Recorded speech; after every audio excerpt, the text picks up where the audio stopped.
What's going on, ladies and gentlemen, boys and girls? It is your boy, TheGlacierr, and today we are going to be talking about how you're going to carry every single game with Garen in Season 8. This is going to be a mini guide for Garen in Season 8 with 4 sections, okay? Timestamps are going to be in the description. We're going to talk about runes, we're going to talk about builds, we're going to talk about what you should do in lane phase and what you should do in post lane phase, all right? So we're just going to jump right into it, all right?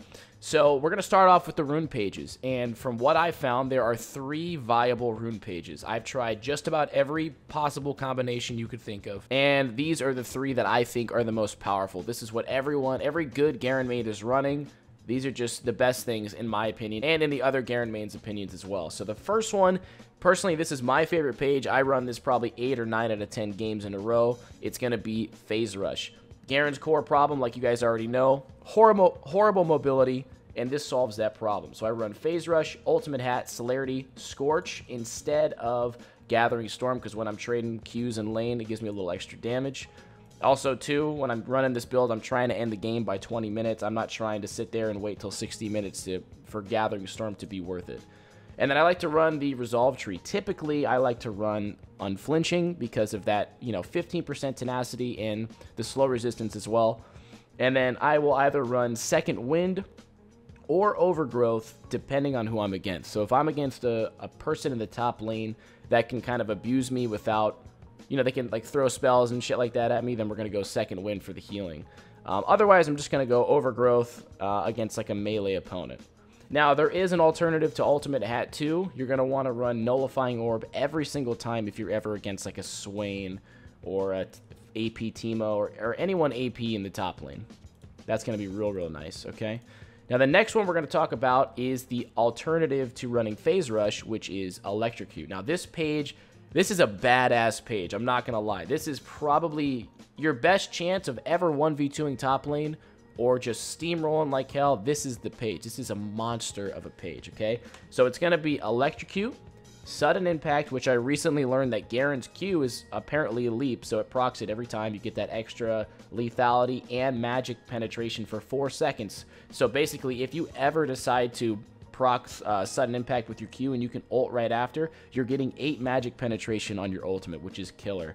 Okay, then we're going to go Zombie Ward because I like to always have control wards in a red trinket, so you're going to have a lot of zombie wards popping up. Relentless Hunter because more movement speed the better on Garen, roaming around doing stuff. And then personally, I've tried a lot of secondaries with this one, and I think that Triumph and Coup de Grace are the best too. Having 9% increased damage on your ultimate, that's nuts. You have to have that. Also Triumph too, just having that little bit of the 12% missing health coming back, that's huge, especially on Garen. As the game goes on, you may not be building any HP, or you might, but still, that's a lot for Garen's passive. It's very good. So this will be the page that you're gonna want to run if you're confident that you're never gonna need that Phase Rush movement speed, or if you're never gonna be able to proc it. If you're confident in those 2 things, then run this page, okay? Now, the third alternative, which I rarely run, but this is a fantastic page that should be used against certain people. So the certain people are going to be, this is amazing against a Trundle. This is amazing against Darius to counter his healing. This is amazing against Maokai, amazing against Shen. It's pretty goddamn great against all tanks. So it's going to be Grasp of the Undying, Unflinching, Conditioning. Now, you can swap out Conditioning if you feel that you're going to be trading a lot early on. Like if you're going against the Maokai, you could easily run Mirror Shell. Against the Trundle, you can go Iron Skin. Against Shen, you can go Iron Skin. But it just depends on how you plan on playing the lane phase. If you're going to play passive and just chill, then the 10-minute power spike and Conditioning is going to be your best friend. Okay, and then again, it comes down to Second Wind or Overgrowth. Overgrowth, you're going against a melee guy who's not going to be throwing a bunch of spells at you. Then you're going to go Overgrowth. If not, you're going to go Second Wind. Okay.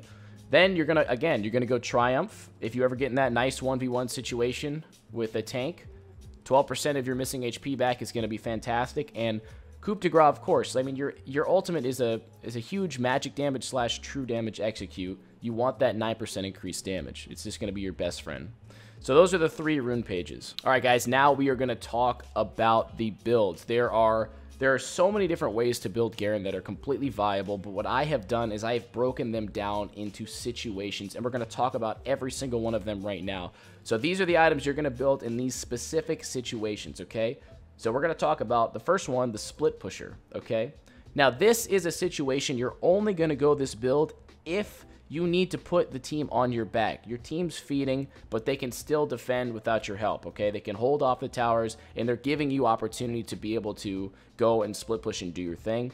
Youmuu's Ghostblade, Trinity Force, Sterax Gauge, and Titanic Hydra.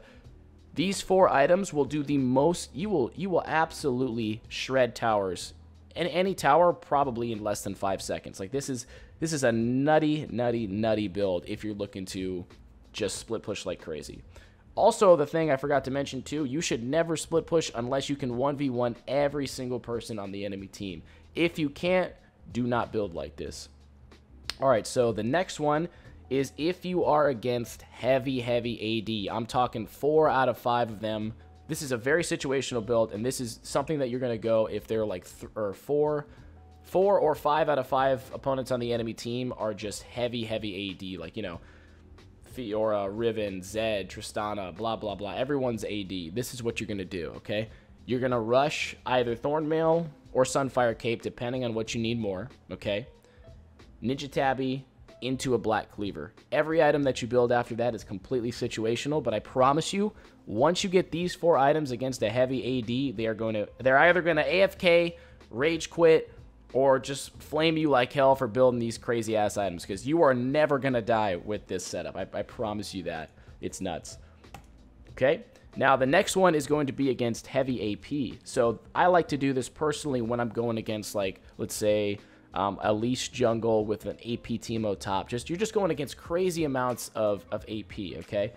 So, you're going to want to rush a Mauve Malamortis right into that Youmuu's Ghostblade, Merc Shreds, and then Adaptive Helm. Again, these 4 items, once you have these, oh my gosh, I promise you, you are just going to sit there, you're going to spin on top of everyone, they're going to be throwing their ults at you, all their spells, and you're just going to laugh in their face as you nuke their entire team. So, a very situational build, but if you're against 4 or 5 out of 5 APs on the enemy team, build this every single time.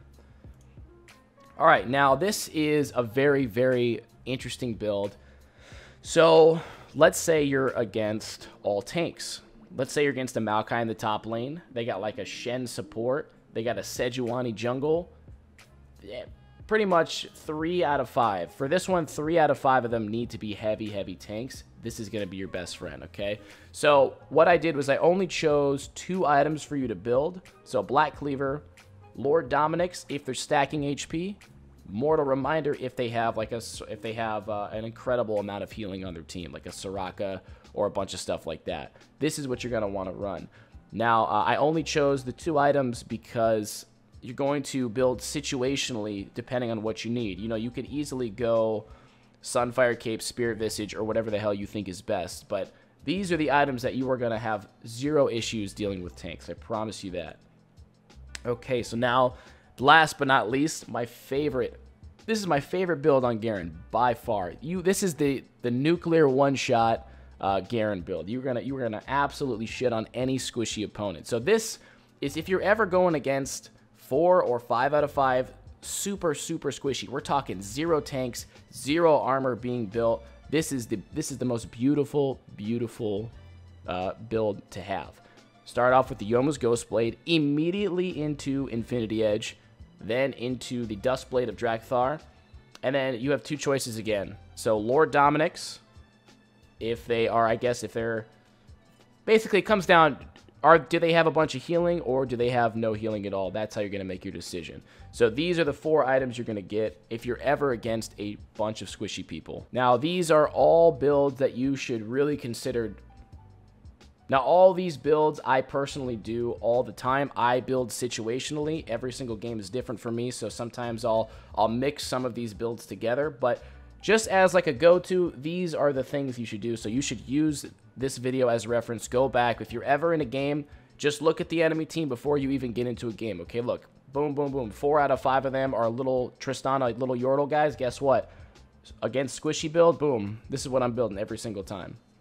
Just use this as reference and you guys will be perfectly fine. All right, so let's talk about what you're going to do in lane phase. How are you going to win every single lane phase so that you can carry, so you can abuse these runes, abuse these builds, etc., etc. So what you're going to do on Garen is, because Garen is very simple to play, you're going to focus on the little things. So the first thing you're going to do is level 1 immediately, don't fight. You're going to sit back in your creep wave as far back as you possibly can in the casters and just let your opponent push. I promise you right now, no matter what elo you're in, if you're not a master tier player or a super high diamond, your opponent will always push you under your tower at level 1. And the reason why you want this is because you're not going to be able to be solo killed by your opponent.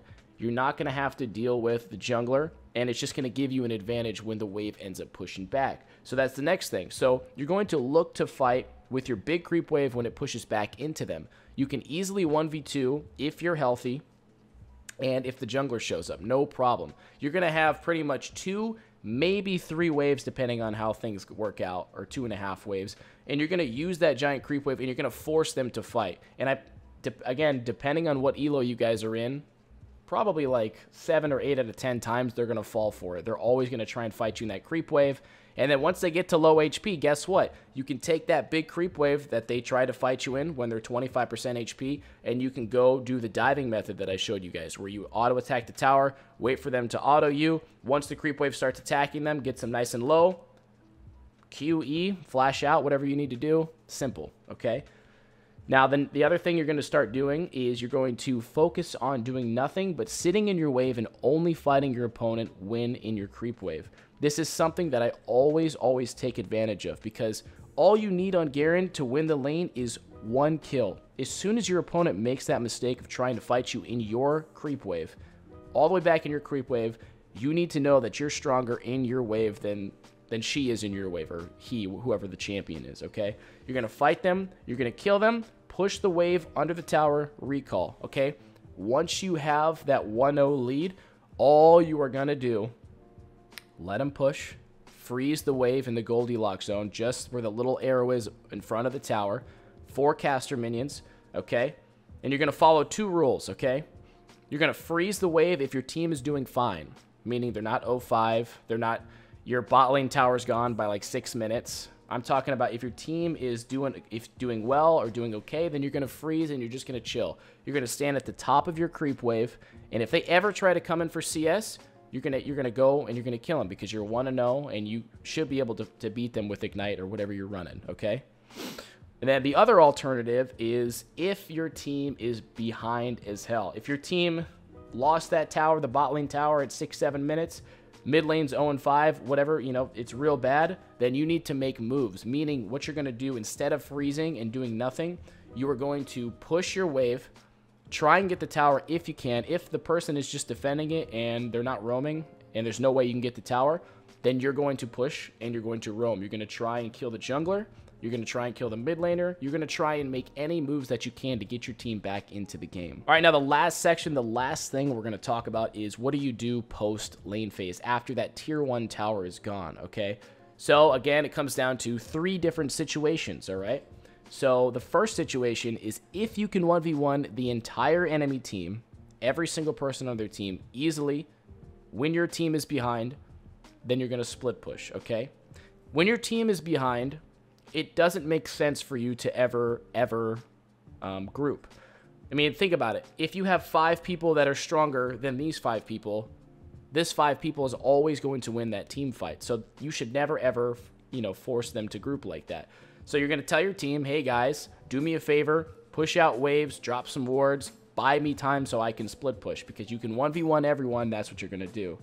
Now the second scenario is if your team is doing well, if they're not feeding, if everyone's doing real well, then you're going to group after shoving your lane and force objectives with your lead, okay? You have to make sure that you shove your top lane or bot lane or wherever you're at on the map, get it pushing, and then go group with your team. Someone is going to have to go from their team and deal with bot lane, top lane, wherever you ended up pushing. And you're going to, because you guys are stronger as 5 people, you're going to start forcing objectives. Rift Herald, Dragon, mid tower, bot tower, top tower, boom, boom, boom. You're just going to start knocking out objectives one at a time, and you're going to close out the game. Now, the third scenario is if you are behind, then shove the lanes until they're pushing and group with your team. Focus on defending towers and ward the hell out of your jungle.